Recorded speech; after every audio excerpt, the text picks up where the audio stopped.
1장 15절부터 이제 좀 또 다른 이제 주제가 나오는데요. 여러분 오늘 이 빌립보서의 말씀을 보면 두 그룹이 나와요. 두 그룹. 이제 바울이 감옥에 가 있잖아요. 감옥에 가 있는데 이제 어떤 그룹은 막 분쟁하고 싸우면서 예수님을 전하는 척하는 그룹이 있고, 어떤 그룹은 정말 순수한 마음으로 복음을 전하는 그룹이 생겨났어요. 바울이 감옥에 있으니까요.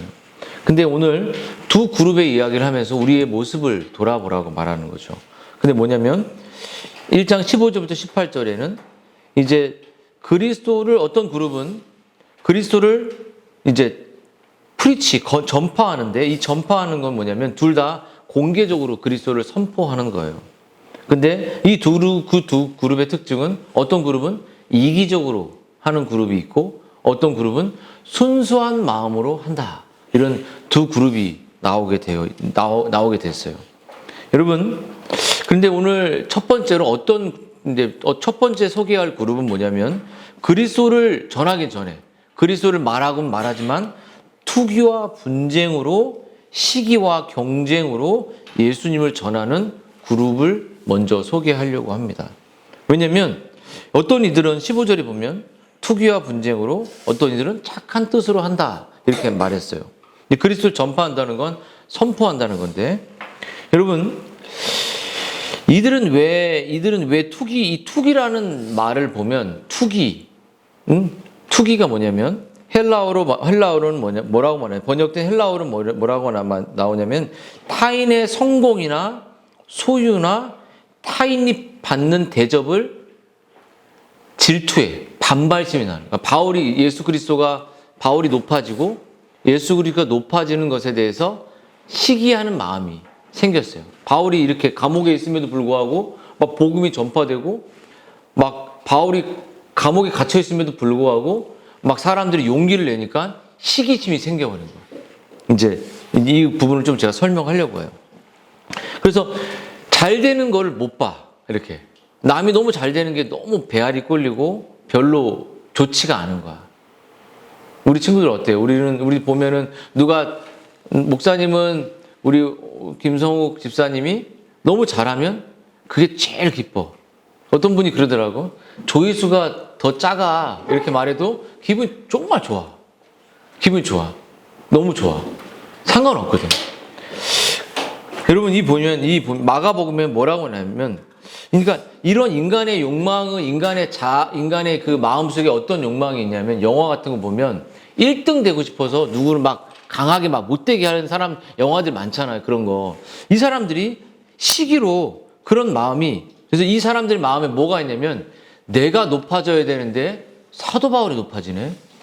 내가 높아져야 되는데 예수님이 높아지네. 이런 마음이 이 사람들의 마음속에 있었어요. 그래서 이 인간의 시기하는 마음이 어디서 나왔을까? 아니, 우리 아이가 이렇게 공부를 잘하는데 얘는 공부를 못해. 이런 비교의식이 우리 마음에 생겨날 수가 있어요. 쟤는 너무 잘 되는데, 취업이 잘 되는데 얘는 안 돼. 이런 열등감이 우리 안에 생길 수 있다고요. 근데 이 마음이 뭐냐면, 분쟁이란 말 그랬잖아요. 남이 잘 되는 거를 못 보는 거. 내가 최고가 돼야 되는데, 얘가 최고가 돼야 되는데 다른 사람이 최고는 걸 못 참는 마음이, 이것을 헬라어로 분쟁의 마음이 생긴다는 거예요. 근데 이 마음이 뭐냐면, 인간의 중심성으로부터 나오는, 자기를 사랑하는 마음으로부터 나오는, 중심성으로부터 나오는 마음의 뿌리가 여기에 있어요. 그래서 성경은 그것을 분쟁, 또 투기, 이런 마음이 뭐냐면, 비교하는 마음, 내가 잘 돼야 되는데 제가 잘 되는 마음, 이 마음이 뭐냐면 거듭나지 않는 본성을 따라 사는 삶의 특징이에요. 여러분, 우리가 누군가 뭔가 싸울 때, 형제끼리 싸울 때 있어요, 없어요? 싸울 때 있죠. 응? 사이가 안 좋을 때 있다고. 부부끼리도 사이가 안 좋을 때 있어. 친구끼리 사이가 안 좋을 때 있어요.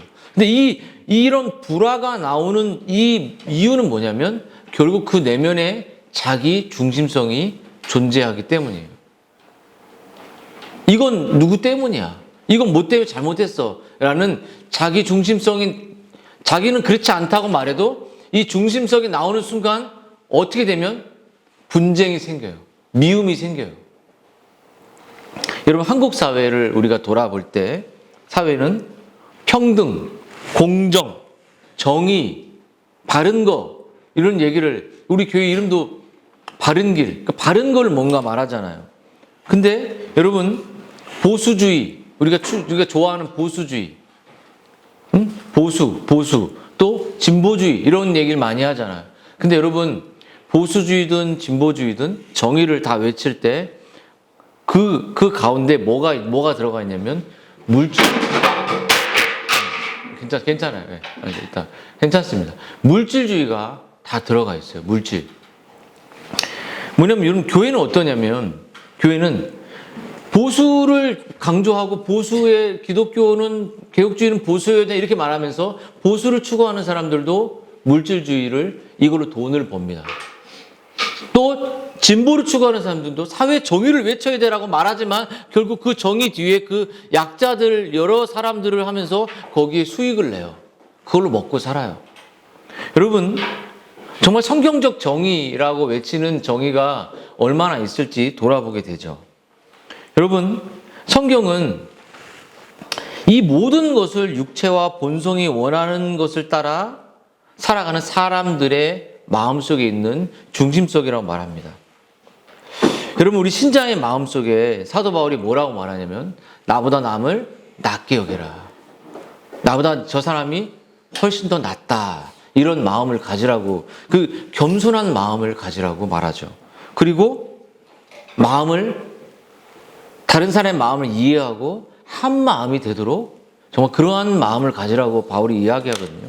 근데 여러분, 바울은 그런 마음을 갖지 않고 예수님의 마음을 갖지 않는 자기 중심성을 가지고 있을 때 공동체가 무너지고 또 관계가 파괴된다고 말해요. 그러면 여러분, 이 첫 번째 투기를 하는 자기의 본 중심성을 드러내는 그 관계는 가정을 무너뜨리고 공동체를 무너뜨리고 시기심을 갖는, 결국 그리스도가 전파되는 것이 아니죠. 그렇다면 이제 착한 뜻으로 선한 마음으로 그리스도를 전하는 그룹이 있어요. 그들을 말해서 뭐라면 착한 뜻으로 선한 의도를 넘어서 가지고 예수님을 전한다고 해요. 그들이 가지고 있는 동기가 그거였습니다. 여러분, 첫 번째 그룹은 여러분들 아까 우리가 살펴봤던 것처럼 자기 명성, 자기 자랑, 자기를 드러내고 예수님이 드러내야 될 자기가 드러나. 자기가 전한 설교가 드러나. 자기가 전한 메시지가 더 최고가 되는 그러한 자기가 결국은 예수님이 안 드러나고 자기가 드러나죠. 그래서 많은 사람들은 바울이 갇힌 틈을 타서 바울을 깔아뭉개고 싶었어. 바울 별로야. 바울 명성 없게 만들고 바울이 전한 진리를 좋지 않게 만들려고 그런 야망이 있었어요. 근데 반대로 두 번째 그룹에 있는 사람들은 착한 뜻으로 예수님을 전했죠. 그들은 자신들이 그렇게 기뻐하고 귀히 여기는 그리스도가 전파되는 것이 그들의 소원이었습니다. 그들이 그리스도의 선함과 영광을 자신들만 아는 것이 아니라 더 많은 사람들이 정말 맛보아 알고 예수 그리스도가 자기는 사라지고 그리스도가 하신 그 십자가의 복음과 죽음과 용서와 그 사랑이 나를 통해 전달됐으면 좋겠다라는 것을 말했죠. 그들의 소원은 거기에 있었습니다. 나를 통해, 나의 섬김을 통해 내가 이거 샀어, 내가 이거 했어, 이게 아니라 나를 통해 예수님이 드러났으면 좋겠다라는 그 중심이 마음속에 있었습니다. 여러분, 우리가 이 교회에 나오고 내가 무엇인가를 섬기는 동기가 무엇인지 우리가 돌아봤으면 좋겠어요. 일찍 와서 세팅도 하고 설거지도 하고 뭔가 헌금하고 내 동기. 여러분, 내가 선한 그 행동을 통해서 나의 복음의 진리의 삶을 통해서 내 관계 속에, 내가 만남 속에, 내 대화 속에, 내 형제의 사랑 속에 뭐가 드러나는지, 내가 드러나는지 그리스도가 드러나는지를 중요한 것이죠. 여러분, 우리가 이 바른길 교회가 시작된 동기, 내 가정에서 진리를 실제로 전하는 동기. 여러분, 이 동기가 뭐냐는 거죠. 여러분, 실제로 많은 목회자들이 개척을 했던 뭘 했던 목회를 통해 보장되는 게 뭘까요? 안정성입니다.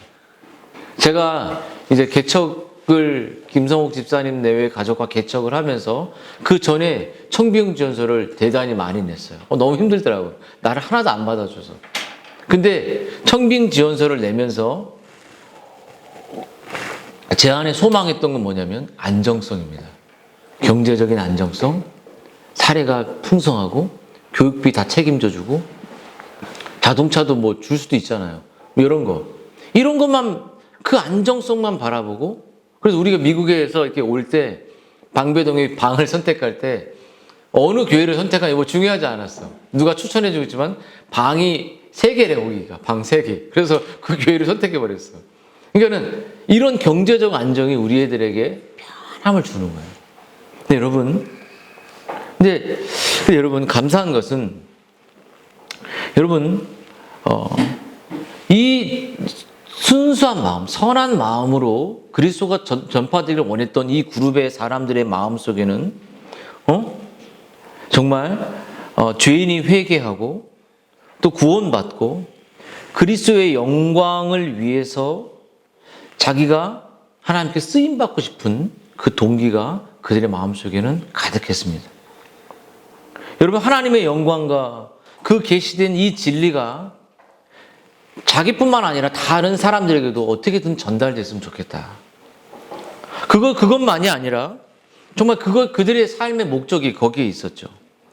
그래서 그들에게는 내 삶을 통해, 내 언어를 통해, 내 관계를 통해, 나의 모든 섬김을 통해 자기가 사라지고 그리스도가 드러나기를 바랬던 것이에요. 그래서 여러분의 삶의 동기와 목적이 외민의 소리문답의 목적처럼 예수 그리스도가 나를 통해, 나의 언행을 통해, 나의 헌신을 통해 드러나기를 원하는지를 물어봐야 돼요. 이것이 내가 거듭난 그리스도인의 증거이기 때문입니다.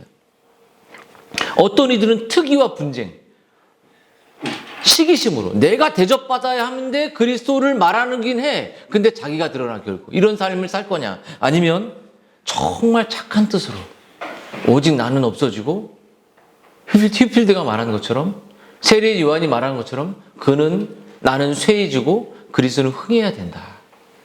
여러분 첫 번째 그룹과 같이 불순한 동기로 그리스도를 전하는 사람도 있는 반면에 정말 순수한 순결한 마음으로 정말 그리스도가 증거되길 원하는 사람이 있었다는 거죠.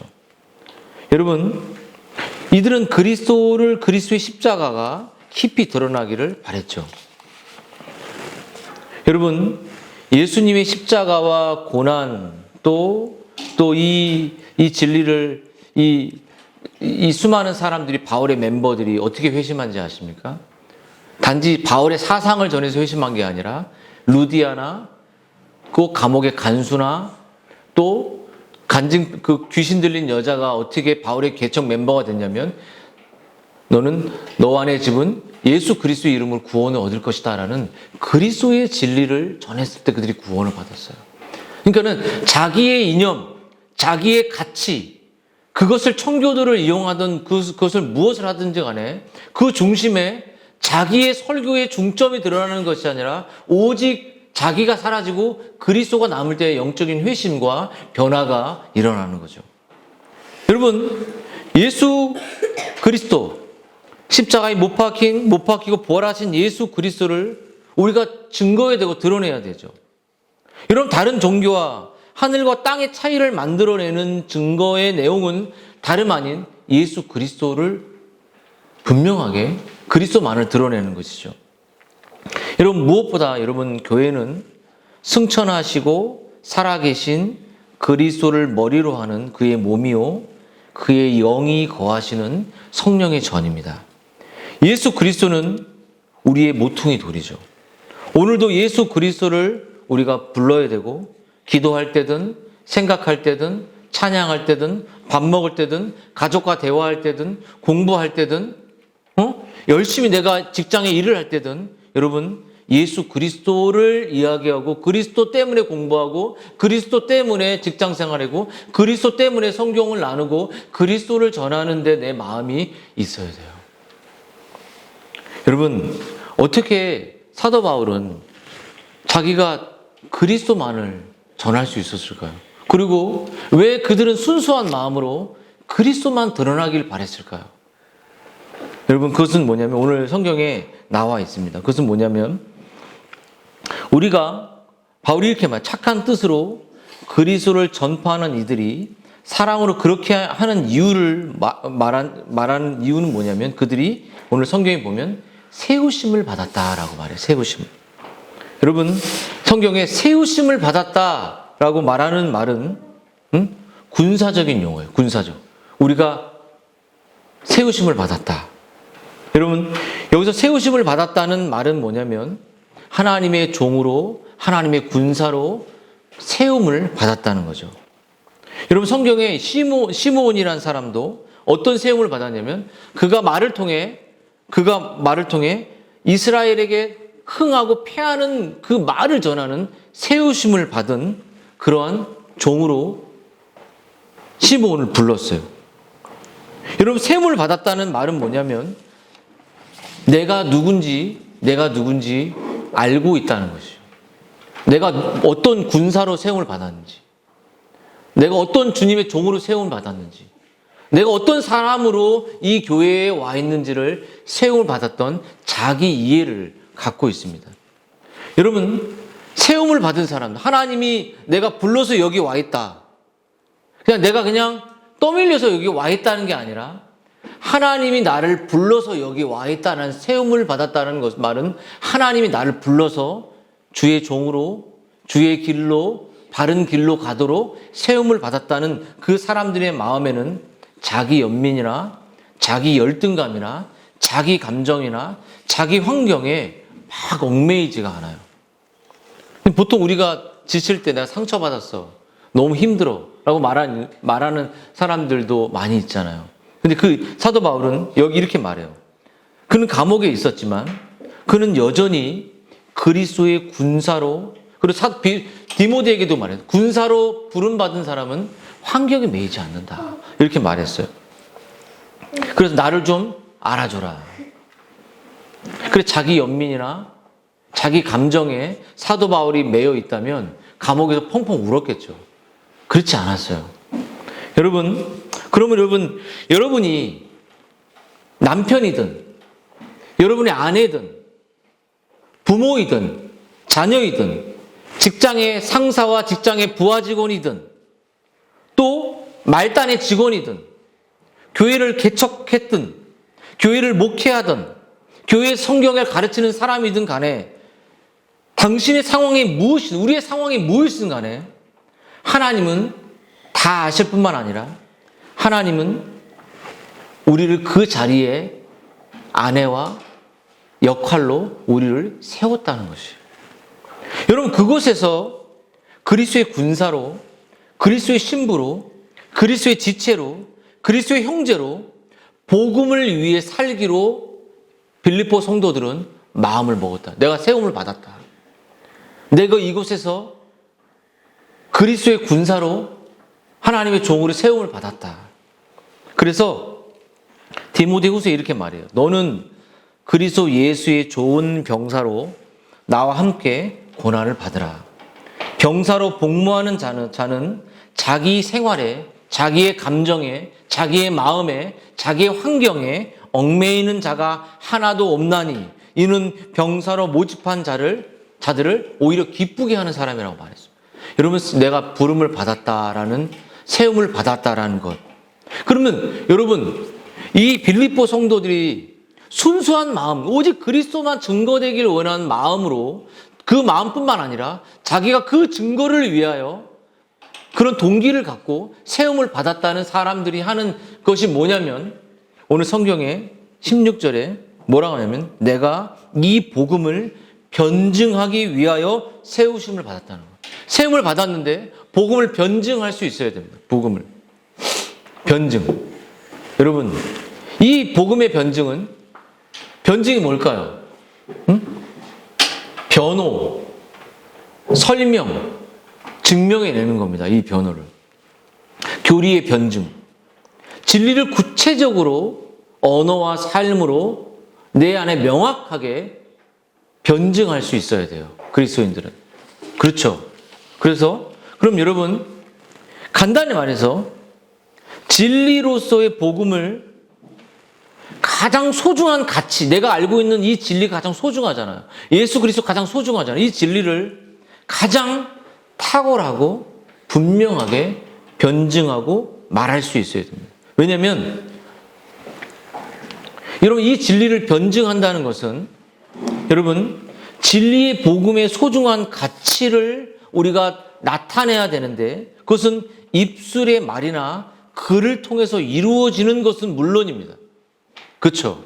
근데 복음을 믿고 그 안에 살아가는 구별된 실제 삶으로 복음이 변증되는 것이에요. 삶으로. 여러분 일상의 대화나 설교나 또 글로도 할 수 있지만 여러분 복음이란 이론이나 사변이 아니라 개인의 공동체에 우리의 가족의 공동체에 온 존재를 우리가 이 진리 자체를 총체적이고 영적인 실체로서 설명해낼 수 있는 사람. 그냥 말로 설교하고 내가 물질로 벗어나야 돼. 물질을 떠나야 돼. 물질은 물질주의적인 것은 기독교적인 게 아니야. 근데 물질을 막 추구하고 있어 나는. 난 연봉이 되게 높아. 정말 이 물질로부터 이것을 실제로 내가 살아내는 삶으로 실제 살아내면서 복음을 변증하는 것. 이런 변증이 없다면 복음은 이 변증이 이 진리의 변증이 불가능한 겁니다. 그래서 가정이 가장 힘든 거예요. 가정이. 교회 와서 성경 공부 가르치는 거 정말 쉬워요. 저는 이 설교하는 게 감정만 조금 괜찮으면 설교 되게 쉽습니다. 근데 집에서 아이들을 대하는 태도, 집에서 아내를 대하는 태도, 집에서 성경 읽는 태도, 집에서 부모를 대하는 태도, 여기서 다 걸러 넘어져요. 이게 좀만 지나면 당신 집에서 내가 이러는 거 다 이해해야 돼. 막 이렇게 할 수도 있어요. 근데 가정에서만큼 내가 무너지기 시작하면은 그냥 이제 끝이 나는 거죠. 그래서 여러분 어떤 사람이 복음의 진리를 변호하고 정말 실체잖아요. 실체잖아. 근데 설명할 수 있는가? 그것은 오늘 이 복음의 이 진리로 여러분 그러므로 감독의 직분을 디모데전서에서 줄 때 이제 거기에 이제 하나님의 자녀를 경외케 하는 직분도 있는데 가르치는 감독 역할, 리더들의 역할을 줄 때 가르치기를 잘하는 것이라고 했어요. 알아듣도록 삶의 언어로 알아듣도록 설명. 애들이 복음이 이런 거라고 말하는데 엄마 아빠의 또 선생님의 삶은 엉망이야. 복음이 엄마 아빠가 사는 삶인가요? 복음이 정말 그런 것인가요? 그렇게 말할 수도 있는 거죠. 여러분 가르친다는 말은 어떤 기술이나 타인이 어떤 그런 가르치는 능력도 있지만 예수 그리스도의 복음을 잘 전달하여 듣는 사람이 알아듣도록 하고 오류가 없도록 분별하고 바로잡기 위한 것이에요. 이게. 그래서 그것을 설명해내죠. 그리고 이 진리를 듣고 바르게 올바른 신앙생활의 길로 가도록 만드는 것입니다. 그러면 내가 너 이 진리 듣고 바른 진리를 듣고 바르게 가야 된다고 말할 때 내 삶도 다뤄져야 됩니다. 내 삶도 바르지 않고 말로만 이렇게 한다면 그것은 불가능한 일이에요. 그래서 베드로는 이렇게 말했어요. 너의 속에 있는 소망에 관한 이야기를 묻는 자가 누가 있다면 항상 준비하고 온유하고 두려운 마음으로 선한 양심을 가지라고 했어요. 여러분 여기에 이 변증하다라는 여기 변증이란 말을 썼잖아요. 오늘 성경에. 이 변증이란 말은 헬라어로 어폴로지아라는 이 말이었어요. 근데 이것을 이제 영어로 바꿨을 때 apologetics라는 말이 이렇게 나오죠. 변증. 그래서 반틸도 변증이라는 말을 썼지만, 여러분, 변증은 뭐냐면 법정에서 이루어지는 단어예요. 이 세상 법정에서. 근데 이 변증, 바른 변증은, 우리 성경의 변증은 뭐냐면 날마다 옳고 그름을 판결이 내려지고 이 판결에 따라 내 행동이 달라지는 거예요. 이 바른 변증을 누군가 했을 때 그 사람이 바른 선택을 하게 돼 있어요. 여러분, 우리 바른길 교회 멤버들은 어떤 선택을 하냐면 그 양심의 법정에 서서 바른 신앙의 결단과 바른 성경적 변증과 바른 진리를 가르치는데 우리들의 양심이 절대로 타협하면 안 되는 영역이 있습니다. 바른 진리를 가르치는 목적은 그 양심을 깨우치는 데 있어요. 양심이 이것을 선택하고 선택하지 말아야 되는 이 기준을 세우기 위해서 변증이 필요한 거죠. 여러분, 인간이 타락하고 부패해서 양심의 법정의 판결을 억압하고 자신의 방식대로 복음을 해석하고 왜곡하고 여기에 구원이 있고 또 이 길로 가야지 지옥에 가지 않고 이런 인도하는 이러한 복음이 되게 많이 있어요. 한국 교회는 교리가 있는 것 같지만 여러분, 이 교리에 대한 기초적 지식이 뼈대가 없기 때문에 무엇이 옳고 무엇이 그른지 판단을 내지 못하는 무지 속에 많은 성도들이 들어가 있습니다. 그 이유는 뭘까요, 여러분? 교리를 가르쳐도 교리가 우리의 삶과 우리의 관계 속에서, 우리의 생명 속에서 다뤄지지 않고 행동되어지지 않는 거죠. 우리의 물질 생활, 우리의 기도 생활, 우리의 언어 생활, 이런 것들을 목회자가 다루는 것이에요. 목회자가 들어보는 것이죠.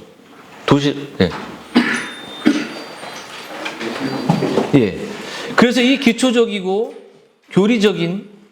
교리도 심령 깊은 곳에 심겨져 있고 우리의 마음을 움직이지 않는다면 이 교리는 계속 수십 년을 들어도 흘러가는 거예요.